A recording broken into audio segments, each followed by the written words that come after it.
Record. Good go. All right.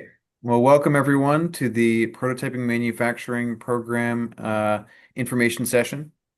My name is Ben Margolis. I'm the director here at the Maryland Energy Innovation Accelerator. I'm joined here by my colleagues Emily Shepard and Mike Ducker. So thank you for coming. Um, High level, we're just going to kind of run through this, just quick introduction, get into the program, and then the application process and next steps, and probably going to leave a lot of time for Q&A because I do expect a lot of questions here. Um, so I'll be quick about our introduction, but we are the Maryland Energy Innovation Accelerator. We are a part of the Maryland Clean Energy Center, which is a quasi-state entity, a corporate instrumentality of the state. And that's all you need to know on this slide. Um, High level, I know a lot of you, probably all of you have seen this before, but the important takeaway here is we have a long list of different types of support. This is our phase 2 program, trying to get technologies across the chasm of initial product development and getting ready for manufacturing. But we do also have support after that in the Climate Technology Founders Fund, and many of you are also aware of our earlier stage programs in the Launchpad and Pre-Accelerator programs. But no need to get further into that. A couple of highlights, and actually, yeah, many of you are probably even on these slides, but I think the most relevant thing is actually what we have coming up. Is I should mention we have a demo day. We are planning for April 21st. This is going to be at UMD. And so mark your calendars. April 21st, UMD, 4 to 7 p.m. is going to be the MEIA demo day. That's the only thing really of note there. And then Climate Tech, yeah, Climate Tech Exchange is going to be in the fall in October. And hopefully more events coming in the future though. All right, so now getting into the meat of it. So high level, the prototyping and manufacturing program, this is actually two programs, it's important to note. Prototyping and manufacturing, these are two separate tracks, basically. Um, the thinking behind the program is similar to our all of our programs, and it's kind of a hands-on approach. In our theory of change, bringing the ecosystem to bear on technologies is bringing in the technical support from designers, manufacturing engineers, et cetera, to really kind of oversee prototyping and manufacturing project. Um, and so that's the idea there. Um, we are again dedicated to supporting Maryland-based climate technology companies developing. This is primarily targeting physical products. I think we've in the lead up to this have gotten questions about software. While it's not explicit or anything like that, I think this is the designers that we have involved in this and the engineers are mostly dedicated towards physical products. And I think the vast majority of our participants are also working on physical products as well. Um, the other key piece of this is up to $30,000 in MEIA funded support. This is the important part of this is not paid to the startup, but rather paid to a vendor or service provider. So this is a service that we're providing to startups, not a fund that we're not funds that we are giving out or granting. And so these are projects that we're engaging with that are typically 3 to 6 months that we're overseeing here. Depends on the scope and the actual project, but we will work through that process. I should also say this is our first time running this program, so things may be shorter or longer, and so bear with us for any potential program changes, things like that. Um, High level, as I mentioned, we are providing the funding directly to program vendors, sorry, to vendors. Um, the vendors, we are currently in the middle of a RFQ or request for qualification process, which is available on the Maryland Clean Energy Center website. And actually, this is the link for people, but we can share the website in the chat. But if you go to the Maryland Clean Energy Center website and click on procurement, you can get information about that RFQ. The vendors, we are through the RFQ process, we will have a list of qualified vendors that we will be signing to master services agreements. We will then be issuing work orders for individual RFPs for once the startup applicant is awarded. So then the individual vendors will then bid on that contract. I think the other common questions that people will likely have is, can I bring my own vendor? Yes. We ask that they go through this RFQ process. It is a rolling process, so they will be, we will review those applicants as they are seen.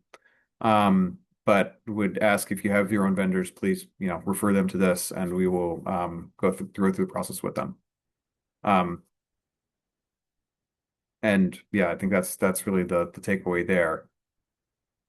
Um,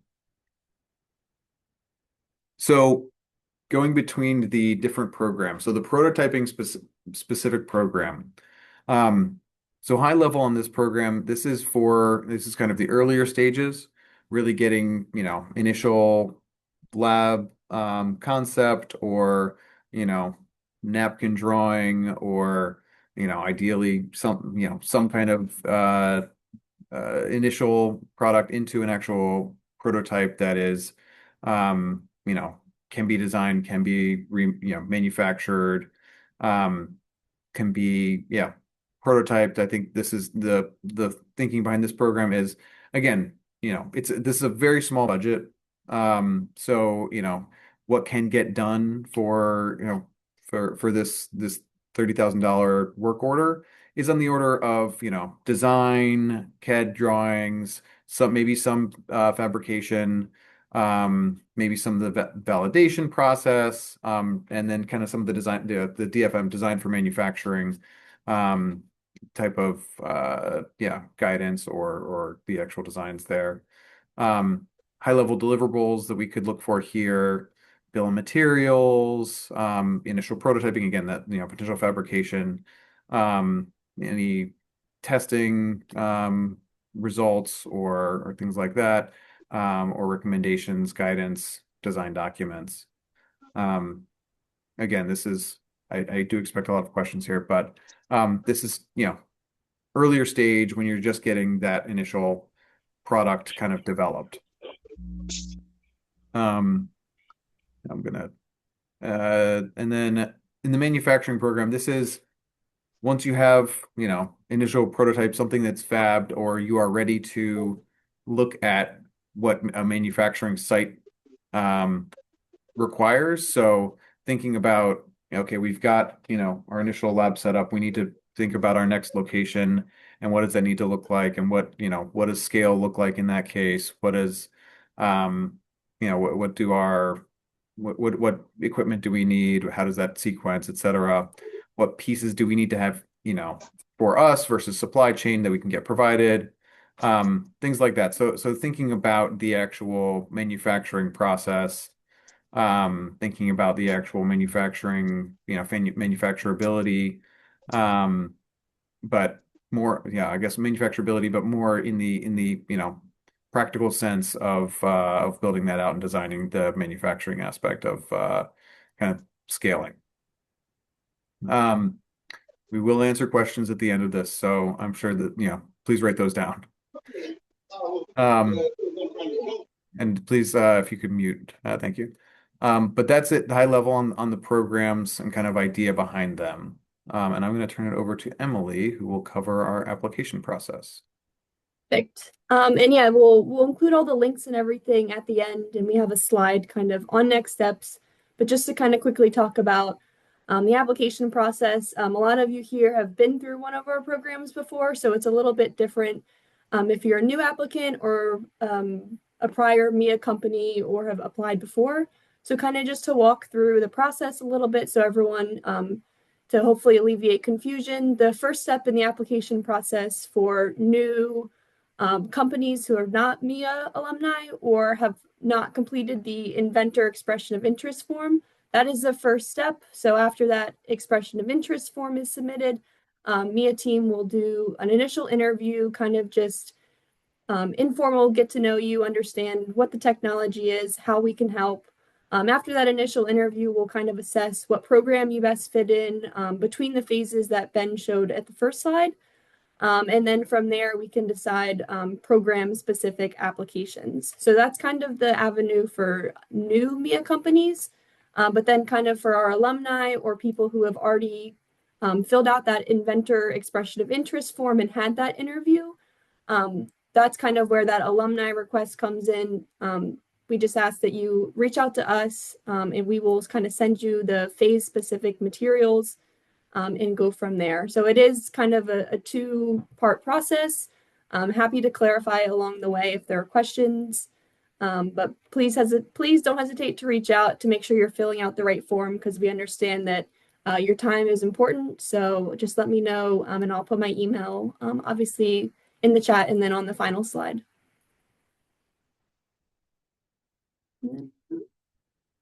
Yeah, and then also kind of in that as part of the phase specific programs, the requirements there are a Maryland-based climate tech company. So we will ask for like your EIN, your DUNS, and your state tax ID number just to have those materials ready for the deadline. So Maryland-based climate tech company in good standings. Like I said, the basic EIN and tax ID.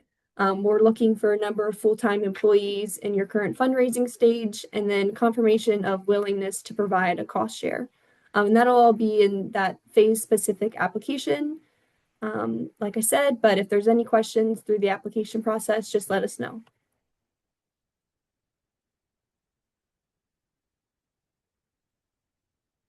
And then kind of, oh, Ben, if you wanted to hop back in or if you want me to keep going, let me know. I can jump in here. I mean, Cool. I think if you've um, gone through this process or have already reviewed the application, I think what we're looking for here, high level on the technology, and we'll get into some of the judging criteria, but yeah, looking for just high level on the technology. I think the important part here is also the stage of where the technology is, um, and what kind of making the case for its readiness. The customer validation. What do you have? What the traction looks like. Target market and kind of go to market. And then getting into, yeah, what's the specific scope of work for this engagement? Um, and I think yeah, prototyping milestones, what are the actual milestones there? And then the budgets. If you have vendor quotes, again, they're also welcome at the RFQ. And then the available cost share. That is the other thing that we will be using as a judging criteria. It is not a strict requirement that you have, here's the dollar figure, but it is part of our judgment criteria. And then specific to the manufacturing program, um, yeah, we'll be asking for, yeah, again, high level on the status. What's the technology? Where is it at stage wise? Again, if you're looking for the manufacturing program, you should have some kind of prototype at this stage. Um, and then, yeah, also some customer traction and where things are at from the market perspective. A high level on the economics, so cost of goods sold, what you're expecting here, as well as kind of what that means from a manufacturing, perspective and the scaling challenges, where that stands, what that potential scope could look like to alleviate those. And then, yeah, more information about the specific project cost, and then available cost share as mentioned. Um, And then, yeah, getting into the judgment criteria. We will be, we can send out these slides afterwards. And again, this will be open for recording, but this is a high level on the judging and evaluation criteria for the applications. We're looking for, and I think these categories are largely similar for each program, but a high level on the technology readiness. Sorry, we want to judge on the technology, how ready it is for either the prototyping or what the current development is from the manufacturing perspective. what the operational from a business perspective, if it's ready to for that next stage. And from a manufacturing perspective, it's if it's, your business is mature enough for manufacturing, what the customer traction or validation looks like. Again, we've added this cost share commitment as a judgment criteria. And then our economic impact in Maryland, climate impact, and then minority, women-owned, and veteran-owned business status is a preference that we have for all of our programs, and so is part of our judging criteria. And again, we will answer questions on that in the future. But Emily, what are our next steps? Yep. So I'll put the link in the chat for the inventor expression of interest form, but just emphasizing again, two different avenues. If you're a first-time applicant, here is the application of interest form. If you're a MEIA alumni or you've already kind of had your first interview, please reach out to me directly. I'll drop my email in the chat as well, and we can go from there and send you the phase-specific materials.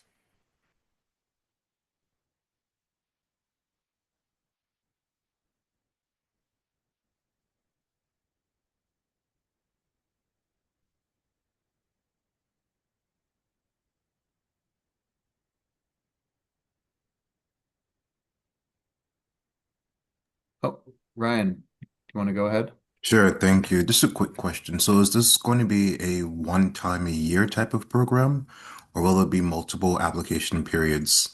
So if someone perhaps is not ready as of right now for a prototype, but would be ready, say, sometime in the summer, could we apply then, or is it that you apply now and as you need the prototype, kind of come back to you all and say, I'm ready for prototype? So this we are running this as a cohort-based program and kind of a time sequence, but we do have multiple years of funding for this program. So we will have funding through, at least through fiscal year 28, meaning the end of July 2028. And so we will, yeah, this will be a cohort-based program. So we will be making multiple awards through the end of this fiscal year, and then likely have another application period open. We don't have an expected date for that yet, but I would expect we have, probably two applications per year in that time frame. Again, we are currently devising all of this, but I think overall, yes, if you're not ready now, there will be funding later. All right, So I thank would you. encourage you to, yeah. And I've got Daniel next. Hello. I had a question about the cost share. Is that supposed to be a cash cost share, or like if, our engineers are putting efforts into the project, is in-kind cost share allowable? And if it's cash, would that end up being that the company is just paying that directly to the vendor as like part of the invoice? So the thinking behind this is that this is a small budget for you know what kind of needs to get done at this stage. And so, we've gotten feedback from the prototyping manufacturing space, from vendors, from, other folks that say like you can't do a lot with this. And so like in order to assure that companies are equipped to, get fully advancing, um, we're looking for, yeah, to the extent that you have cash available. This is not you need to have a strict scope that's beyond our budget necessarily, but commitment that you have cost coverage available for, um, if there's the additional scope that's required to get to the next milestone from a business perspective. Um, this is not a strict requirement. It is a preference. So like this is something that, will be viewed on a scale of, nothing in kind, cash available, and then like, we've got a scope identified and we want to work with this vendor and we're committing half of it or more. Um, so it's just kind of going to be a scale and just part of our evaluation criteria. Thank you. And Joe James. Yes, can you hear me? Yep. I have two questions.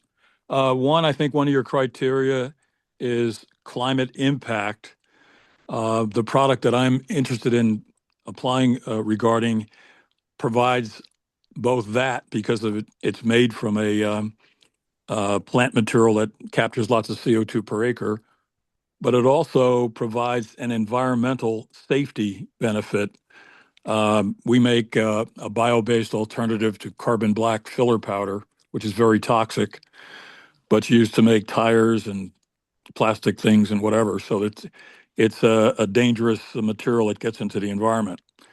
Are both of those to be considered or not? Yeah, I guess climate impact is overly generic. I should probably be more clear that it will be, based on greenhouse gas potential. That's what our entity's mandate is in our kind of legislative definitions. So that's how we will be viewing climate impact will be strictly greenhouse gas reduction potential. So if the product is made from a substance that is pulling greenhouse gases out of the atmosphere, does that qualify? Yeah, I think, and again, this is something that is a judgment criteria, not a, strict qualification or disqualification. So, it'll be viewed on a scale of, you know, one to one, tremendous greenhouse gas, like reduction potential and that versus, kind of no reduction, or like in the middle of, yes, there's the reduction here, and you can identify it. I think it's all just a relative continuum. Okay. A second question is, can a product component, can the material that's used in the project that has been paid for and manufactured for such purposes qualify as match? I think similar to our response to Daniel, I think it'll be viewed in a continuum. I think the match, you know, match or showing previous development, I think would be on the lower end of that in terms of this is just an evaluation criteria. Um, so versus something where, you've got cash that you've already dedicated to spending for the development of this, or versus, you've got full scope hashed out and vendor identified, and you've already committed, 2 to 3x of what we would be providing. Um, so I think, again, it's a continuum. It's part of our judgment criteria. It's not a strict requirement that, like, similar to other. This is not similar to other government grants that have a match with your match requirement where you can do in kind, et cetera. This is a judgment criteria that we will be using for our assessment. Thank you. All right, Mia. Hi. So I have one question. Like, we are already to submit like all the proposals, everything. But you said like if I want to get the link, I need to send some people like I guess a lady called Mingo, an email, and I sent like several emails, and she never get back. Okay, let us know about that. Okay. Yeah, please reach out. We will talk to it's Lumunga. Yeah, it's her. Oh, It's okay. at Yeah. Maryland Clean Energy Center. Yeah. So procurement is run by it's Maryland Clean Energy Center. And that's their office. So yeah, any issues, please let us know. Okay. Yeah. Thank You you. can send me an email directly. I put my email in the chat, and I can definitely Okay. help Nice. follow Bye through with bye. that. Yeah.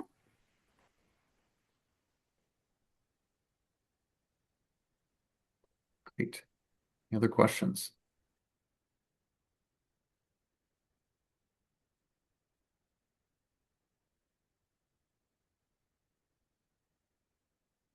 Go ahead, Samuel. Yeah, Ben, thank you very much for the program, the opportunity. The question is regarding, is there any portion of the funding that could be used for services regarding the patent? That is not what we envisioned for this program now. So the vendors that we will be working with will be designers, engineers, probably not lawyers. Not lawyers, I should just say no. Okay, Well, sorry. perfect. Thanks. And are there questions in the chat here? I have not been following.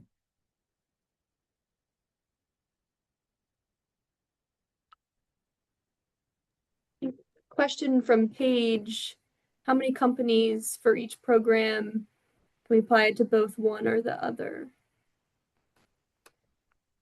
So we don't have a strict number. So we envision probably um 3 to 4 awards this fiscal year.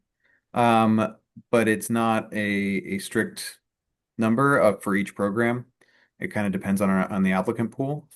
Um, and can you apply to both or one or the other? I mean, I think um, you should apply to one just based, I think we can you can reach out to us and we can talk through which would be a better fit. I would encourage you just to apply to one just to save time. And you're likely a better fit for one as opposed to the other. But we are open and available to have those types of conversations. That's the purpose of our, I think Paige has already been through our program, so it has had our informational interview. But for those that are doing the expression of interest, that's the purpose of it.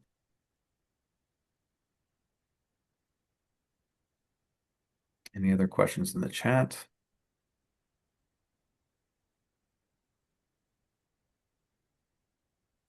I see.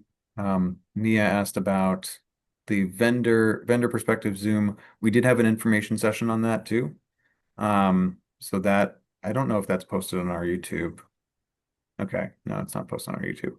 I will track it down though. I was just in the process of looking for that. Okay. But the information should be available on the Maryland Clean Energy Center website.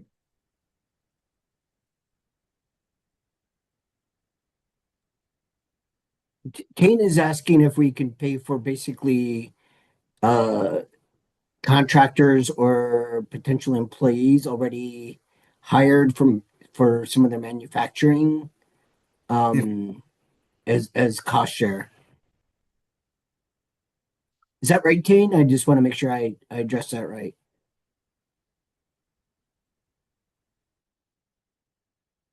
I think that makes sense. And again, I think similar to what I've said about, you know, different cost share, I think it is a judgment criteria. It's an evaluation criteria. And so I think like provide that information and and you will be judged accordingly. I don't want to say it like that, but I think it makes sense that would be part of cost share. I think so to the extent you can provide that information in your application, that would be helpful.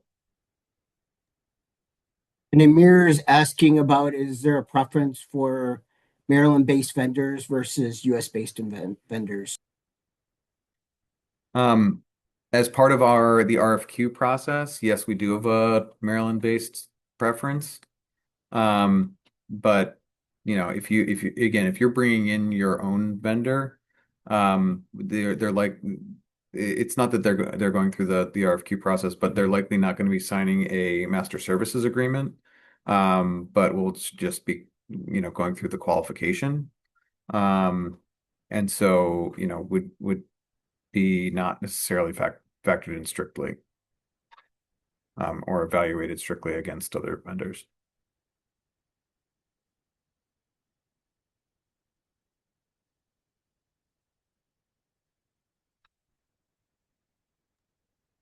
Yeah, and Tan, just clarifying yes, that is the answer to your question. Please just include that in the application.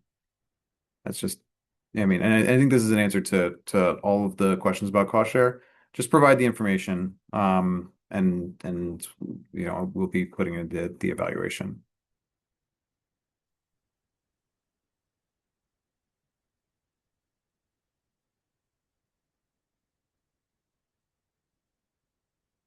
Any other questions?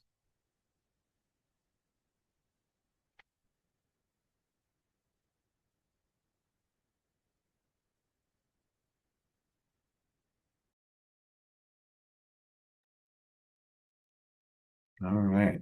Well, I think the other piece of this is the important part is, we are available for contact.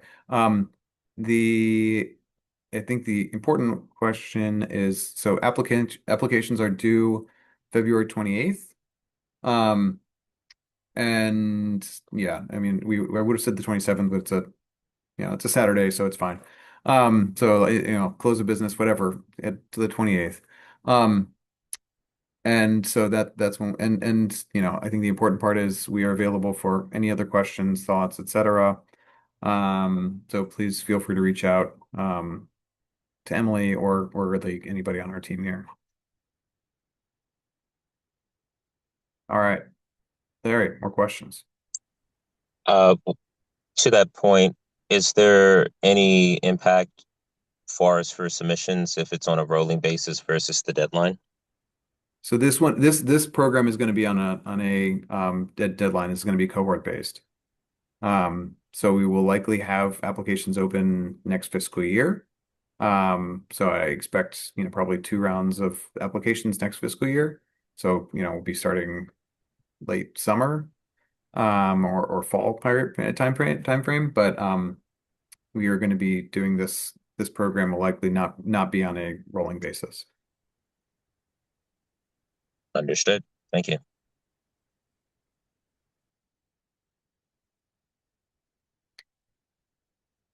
All right.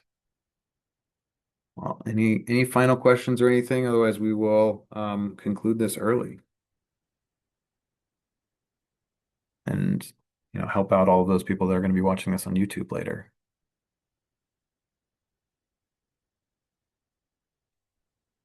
All right. Well, thank you all for joining us. If there's no further questions, for those of you watching on YouTube, remember, like and subscribe for more fantastic content. Yeah, thank you all for joining. Thank you. Thank Have a you. good day. Thank you so much. Thank you. Always Bye. great. Bye. Bye.